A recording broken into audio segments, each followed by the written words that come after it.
Bismillahirrahmanirrahim. In the name of Allah, the most beneficent, the most merciful. To all my graceful audience, Assalamu alaikum. I'm Rahmat Empowerment Wala, striving to achieve self sustainability for me and for the people alike. I'm host of this podcast named Empowering Minds. The objective of this podcast is to call upon such prestigious and honorable guests who haven't just explored their own mindset but are empowering others' minds too. To serve the purpose, we have with us today Steve Woolf. He's basically from Claflin, Kansas, but living in Divide, Colorado. Steve is the director of Wild Heart Teacher and Corporate Culture, Personal Development for JRI Hospitality.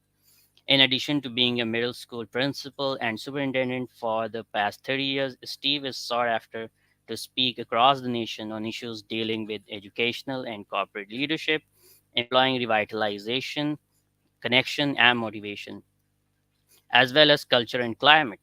Steve is the author of book Heart to Heart Teaching, Building an Enduring Legacy in the Lives of Our Kids. Educators across the nation are using this book as a support to the power of relationships on learning life. Steve has devoted his time now to Wild Heart Teacher, which focuses on building up teachers' hearts, minds, and relationships to continue to make huge differences in lives of kids and leading the nationwide corporate culture efforts for the GRI Hospitality Corporation. So let's welcome Steve. Hello, Steve. How are you? Very good. Thank you. It's an honor to be on here. We're on the opposite sides of the world from each other, so I can kind of, that's a neat concept for me. Yeah, and that's amazing. I was thinking that we are talking to each other at the same time, but there it's morning and here it is night. That's right. We're 12 hours apart. Isn't the internet beautiful? It is. In fact, if I wanted to know what's happening tomorrow, I just call you and you can let me know. Very good, very good. That was very good. Yeah, but of course I'll tell you what happening here in Pakistan, but not what is happening in Colorado. Yeah. Probably a little different. Yeah, of course. I So think that's for you. yeah, I've made it silent. I'm sorry about That's that. okay. So Steve, I've given your introduction to my audience. Did I miss something you can add? No. That's more. Um, Educated. I grew up in Claflin, Kansas. It's a town of about 600 people in the dead center of the United States, so it's a very small place where I grew up. But I had an opportunity to go. I got my bachelor's and master's at Kansas State University, my doctorate at University of Kansas. My dad said I'm educated well beyond my intelligence, so we'll see. Excellent. I hope you are, and you are very good at. The conversation we are having is was excellent in the Facebook Messenger. Thank you. Yeah, we're excited about the possibilities, worldwide. I love to be able to connect. Great, excellent. Uh, so, Steve, where do you live and how's that city? Tell us about your city. Walk us through. We want to learn from your perspective. All right, so where I live is in Colorado. It's in the Rocky Mountains, and Okay. actually, I live on the west side of probably one of our more famous mountains here, called Pikes Peak, and it's a mountain of a little over 14,000 feet high. My house sits at 9,400 feet, so you guys can do the metric conversion on that. Let me say, I'd be roughly I don't know how many meters. I should get up my, but it's high, and oxygen is a little more rare up here, and it's snowing right now here. So it's a very beautiful area. People come from all over the world to vacation here, and skiing is not terribly far away. Beautiful um, wildlife, flora and fauna. It's just a wonderful place to live. A little different from the plains I lived in Kansas. Okay. So, how do you feel like watching other world from eagle's eye view? Oh, it's great. Yeah, I'm looking down. Yeah, all our water flows down from here. So, yeah, we're providing it through the snow here. Yeah, I get a wave at everybody down below. Great, excellent, It excellent. really is interesting because when you drive from where I live, you can actually drive down through the clouds to get down to the biggest city, which is less than a half hour away, which is Colorado Springs. Great. So would consume less fuel, right? The Yeah, gravity would. no fuel. You're just zooming downhill. A lot of You fuel just, going up. Yeah, yeah, you just need a good brake oil, and all the work is done through gravity. that's right. I live about 1,000 meters um, higher than Colorado Springs. Great, excellent. So, Steve, the topic you we have chosen for this podcast is Kintsugi. So, tell us about what is this principle Kintsugi? So I ran into this about 3 years ago. And there was a Japanese general about 500 years ago that had a favorite little teacup, and he was a powerful general, and his teacup broke. Well, when you're a person of power, you can ask for all kinds of crazy things. Well, he had people take that. He wanted it fixed and sent it back to Japan, which was a long ways away from where they were fighting, to get it fixed. Well, what they did at the time is they drilled little bitty holes in the pottery and used staples to pull it together. Well, they did that. They sent it back to him. He goes, "No, I need it beautiful." So they took it back and took it to the artisans, and they developed what is now called kintsugi. They took the pieces of the pottery. They had an adhesive that they added gold to, and then start putting it back together. So these little gold lines on all this. And so what was regular teacup is now this thing of beauty that they've developed. And so there's beauty, unbelievable beauty and uniqueness in its brokenness. And we live in a world of broken people. We in education, we teach broken kids. We have broken teachers. We have you and I, if we had a chance to get to know each other a little bit more, could probably share stories of brokenness, and we can no longer afford to throw people away. We have got to make sure that we take care of our people, no matter where they are in the world, no matter I don't care your religion, your race, your nationality. It does not matter. They're all beautiful people, and so I started using this concept and started learning to do kintsugi. I don't know if you can see this, but see, this was a regular bowl, and I put it back together using adhesive and gold, and so every time I go speak, well, not every time, but most times when I go speak, I'll take a coffee cup or something with me, and I'll talk about its beauty and how about my great grandma left it to me. And the truth is, I got it from Walmart, but they left it to me, and I accidentally break it in front of everybody, and Oh, so through the conference, I'll put it back together, and whether it was a regular old $3 Walmart cup, now it's a something of beauty, and I usually give it away to someone that's there, and this bowl is just something I haven't given away yet, but there's also, if you could see this bowl closer, there's some imperfections in this bowl, yeah, and we can see. there's beauty in those imperfections. In fact, at the bottom, I've got a bunch of little pieces I'm still kind of working on getting together, and it takes a while to heal brokenness, and but it'll never be the same, but it can be better, it can be more beautiful.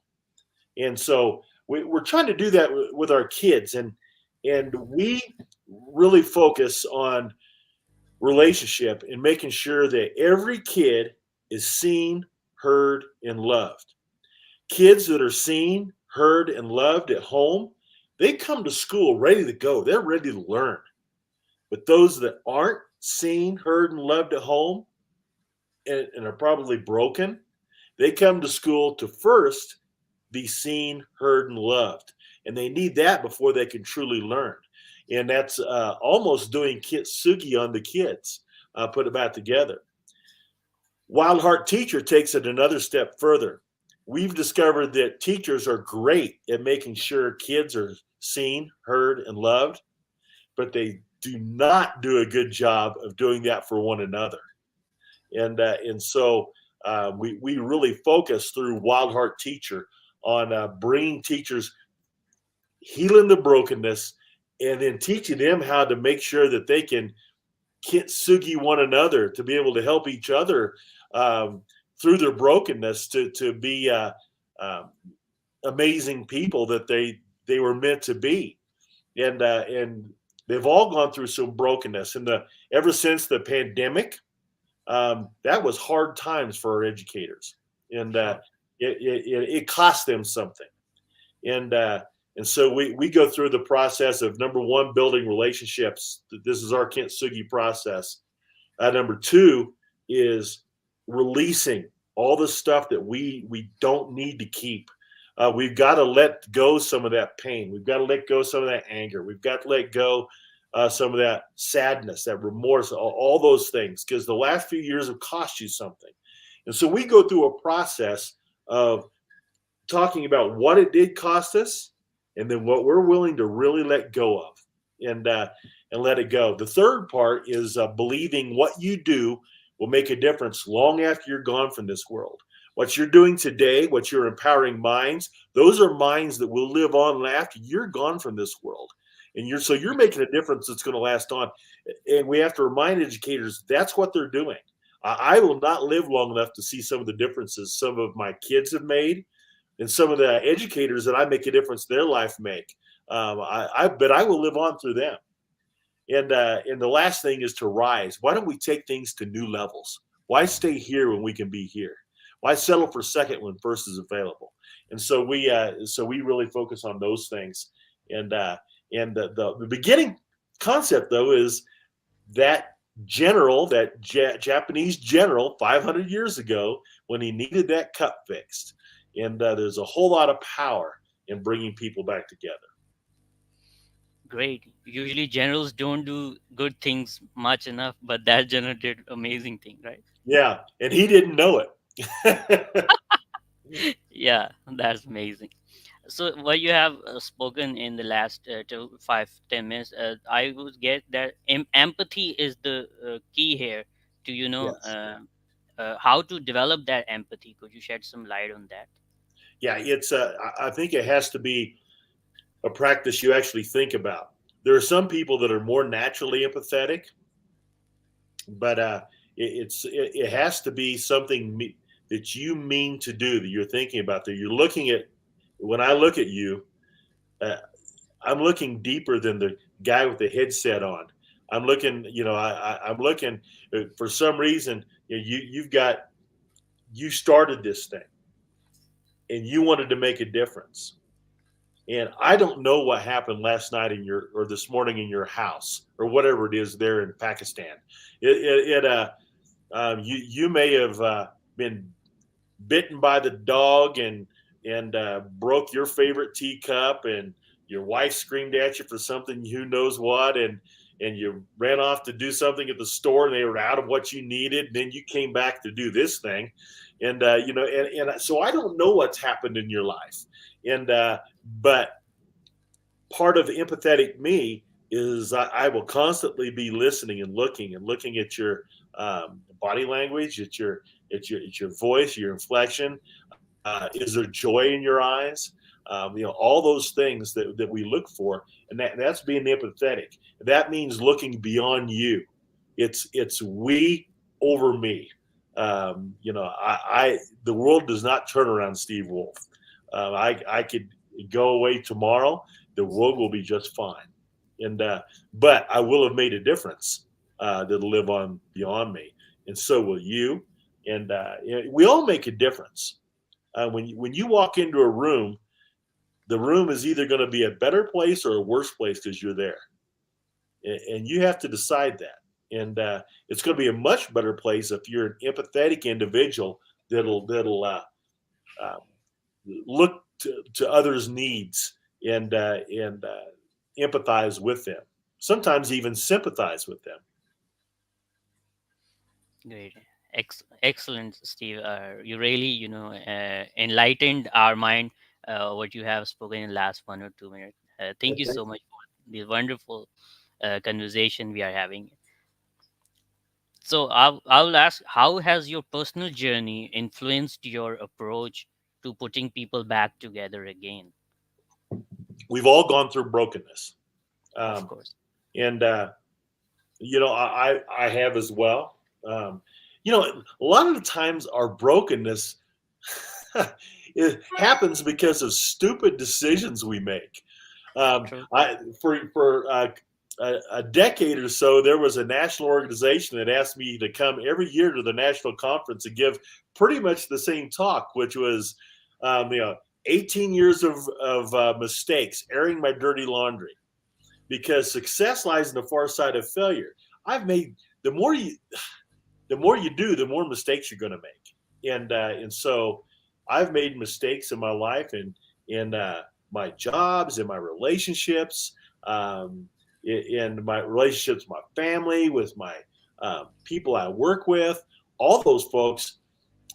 But you're going to, and so um, when I do that, sometimes I become broken. Sometimes I'm an accidental participant in someone else's brokenness, and that's I hate that, but that's part of the human experience, and so um, so I've had a lot of my own brokenness, whether it be loss of friends or family, whether it be a marriage relationship that you lose someone there, or whether it be a friendship, whether it be it could be financial, it could be all kinds of things that cause brokenness, and so you have to look at and see what that really is, and understand that you too can be broken. I'm fairly open about that, and I think it's important to be vulnerable. There's power in vulnerability.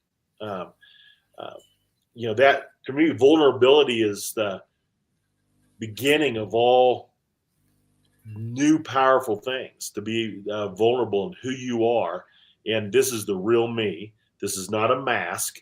You're getting the real Steve Woolf today, and I try to give that to everybody every day. And sometimes they may be good with it, and sometimes they may think, I don't know if I like that real Steve Woolf. But the real Steve Woolf does not mind being vulnerable in a lot of things I've gone through. Whether when I speak a lot of times lately, I talk about losing a son in 2020, about uh, struggling with relationships, whether it be marriage relationships or with others, or some of the dumb things I've done to try to fix some of those things that that I've learned not a great idea. And I think that's all part of the human experience. But we need to realize every student that walks into every person that walks into our life, that we run into at the store, that we run into at work, they're going through the same thing. And we have to allow them the grace to make some of those mistakes, to learn as a human being, in growing our minds, our hearts, our spirits, to be able to become the people we really want to be. Excellent, Steve. Really sorry for the loss you had. But I will see him again. He Great. Yeah, his name was Chris, and we adopted him when he was 15 years old. He was in the foster system. They found him cut up, drunk, and naked on the streets of Wichita, Kansas, at the age of 3, and so he had a lot of brokenness that we worked through, but he passed away a week before his 25th birthday, and but he was wonderful, and he taught me so much, because I don't know if you notice, I'm a Caucasian guy. I got this putty colored skin, and and Chris is very dark African American, and he taught me so much about um, the African American experience, and that I've not experienced, and it's completely different than what I've gone through, and through his brokenness, and watching him develop and change and heal, was a beautiful thing. But he taught me as much as I taught him. Great. You're a true wolf, brave, steadfast. Oh, thank you, thank you. So I was wondering why you have wolf in your name. Yeah, me too. and I'm the only one in the world that spells it right with two O's. So Yeah, I think I like having Wolf as my name. It's I love the animal. I love the whole pack concept. I love the that they take care of one another. They lift each other up. Uh, that they what's interesting is they talk about how scary wolves are. There's no record of a wolf killing anybody the last 150 years, and really. yeah, I barely ever even attacking anybody. Where that came from was in Europe during the Black Plague. They didn't. So many people were dying that they didn't get a chance to bury them. So they have these piles of people, and the wolves looked at it and said, "Free food," and so that scared people, and so that's where the big bag wolf um, came from, the ideas. But actually, I'm kind of a Celtic mutt. The wolf name came from Wales and Scotland and Ireland and all right in there, but mainly Wales. And so that's I'm a European mutt. Great. But your accent is very American. It is very American, and I am very American, but I've been blessed to be born here. That doesn't country. They think that because we're American, we must be more special. No, this just happened to be where we were born. I could have been born anywhere in the world.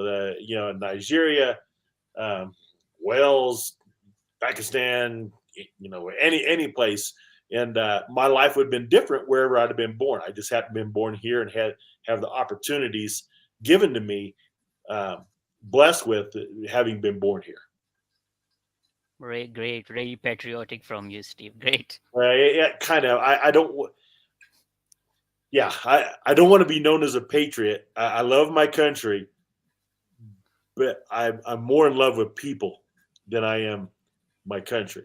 And whether you be in Pakistan or whether you be anywhere else in the world. Great, excellent. So, Steve, our second topic is see, hear, and love.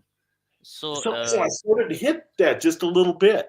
And yeah, a little bit, but I want you to talk more about it. yes, you bet. So I had this book that I wrote, I don't know how many years ago, uh, talking about, and it really, it's heart to heart teaching. And it's amazing the power of our heart, the research that's been done.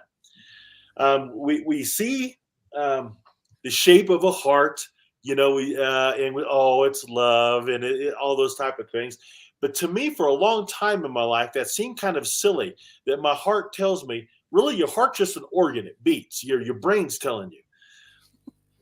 But there's really neat research lately that talks about the heart and the heart, the cells, especially the cells on the membrane of the heart, remember. They remember, and it's powerful. And it's really interesting. If you were to take one of your heart cells and one of my heart cells, we're both beating at different rates right now, and we put them on a little glass slide and put a little saline solution on it to keep them beating for a bit, because they're beating at their own rate. But as we scooted those together, they start to beat closer together, and when they touch, they beat together. They immediately switch, even though they're from two completely different individuals. And it's interesting because your heart, um, they've discovered the cells will remember pain, they'll remember great joy, they'll remember love, and I never even considered that was the case, but the research is showing you that it does. And if you've ever, are you married? No. Well, I'm going to have to fix that. Anybody want to marry him? You just raise your hand, and we'll get him married right away. Okay, that's a full service guy here. Um, but a lot of married people, I ask them, I go, "Are you married to the first person you ever fell in love with?" And almost all of them, not all of them, almost all of them say no. I go, "Well, have you ever been back near that person you first fell in love with?" And I said, "Yeah." I go, did you feel your heart just kind of skip a beat type of thing? I said, yeah. Even though they're happily married, they're doing the thing, their heart remembers. And so I always wondered about hugging. That seemed weird to me. Some people don't want to be hugged, whatever. I'm a hugger. I'll hug you. And but what I've noticed is when I hug someone, my heart is closer to their heart. True. And I think we gain comfort and from the closeness of the heart cells. Your heart remembers, and we feel warmth in that way. So when I talk about seeing, hearing, and loving people, sometimes it's from the heart, and your heart remembers those things. On the front of my book, I have a, a little letter that was written here, and I'll read it to you. Okay. Um, I have on there when I taught for 4 years, then I went to be a principal, and I went to be a principal. It was long enough ago that I didn't have a computer. I didn't have any of that. We didn't have the internet. We didn't have email, and I Okay. got a letter from one of my students, and she Jody Hart was her name, and Jody wrote me a nice letter. I thought, well, that's nice. About 2 weeks later, I got another letter from her, and it said, "I noticed you didn't write me back." She goes, "Did you really care, or was it just your job?" And that's what it says here. Do you really care, or is it just your job? And and I was mad. Like, what do you mean you don't think I care? But how did she know? You know, and I reevaluated myself right there. Am I doing this because it's my job and I'm getting a paycheck, or do I really love people? Do I really care? Students know.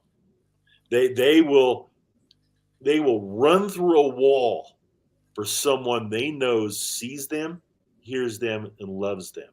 If they know that's the case, and to be able to do that, you've got to be vulnerable in your own right.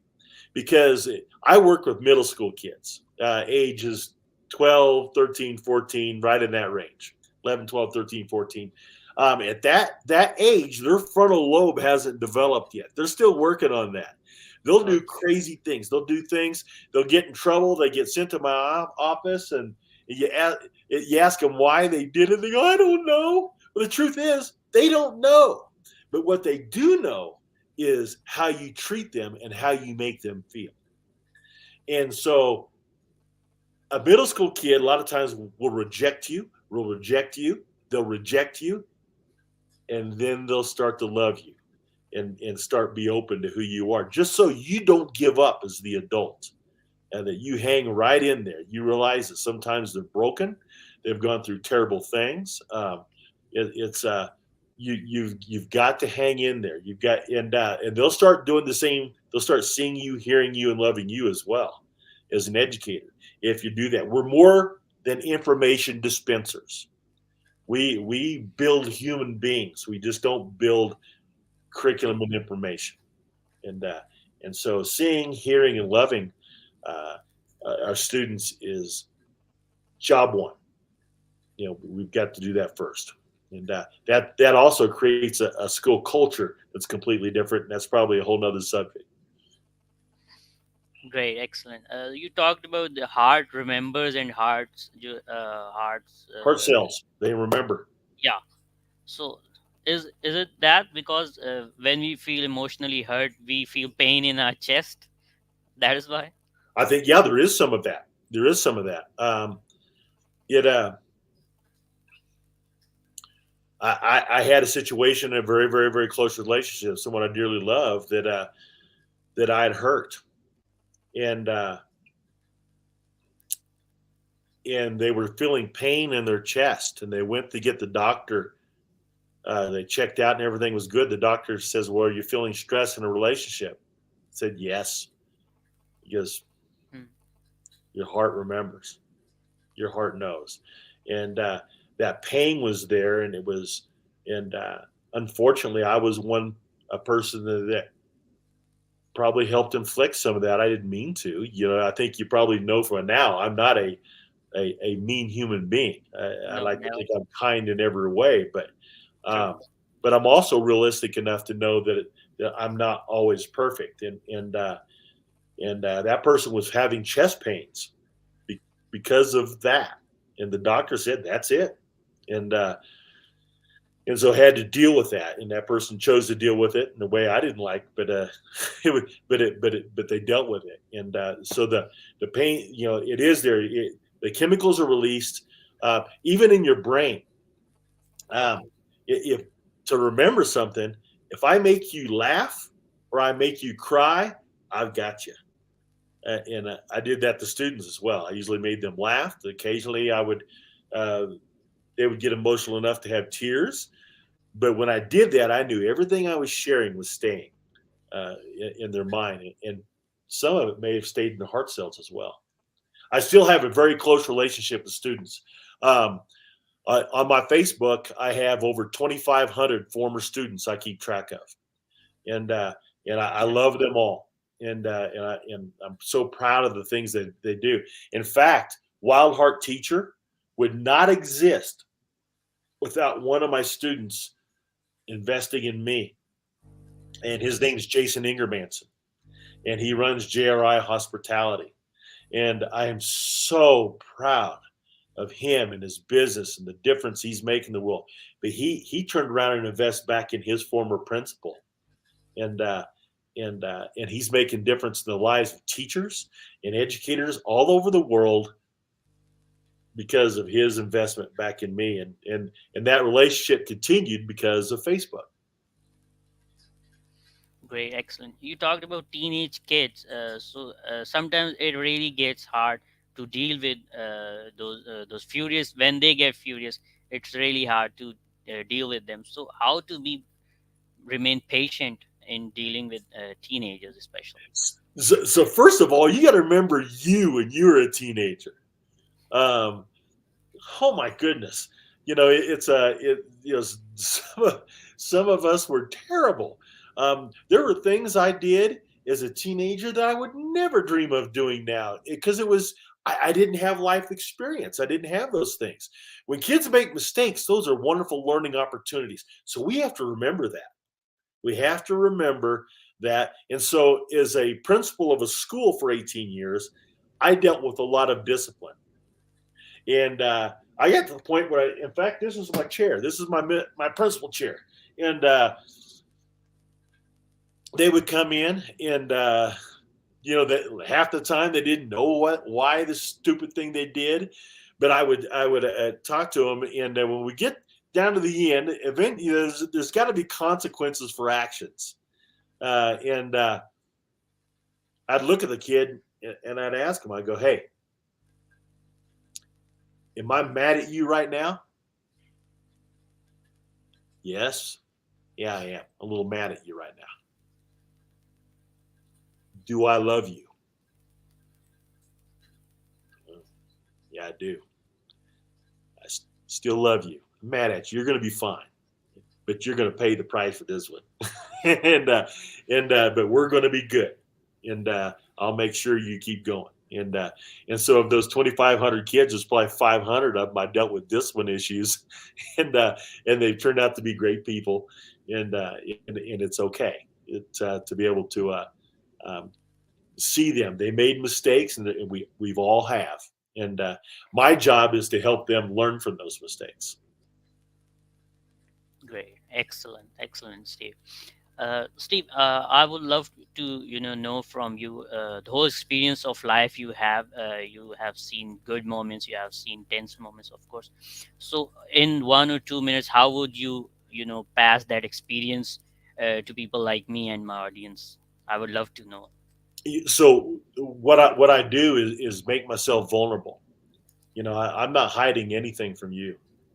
You and to be able to share your heart, you've got to open up your heart and be able to share. I love how you introduced us today. How you got to the beginning where you gave Allah, God, the credit, and all those. That's you opening you. Without that, that wouldn't be really you. And so I think the key thing is vulnerability and empathy. Uh, and if you come right back, we're all broken. and to be able to realize that, and it's okay because there's beauty in the brokenness, and we just have to put people back together, and we do that for one another.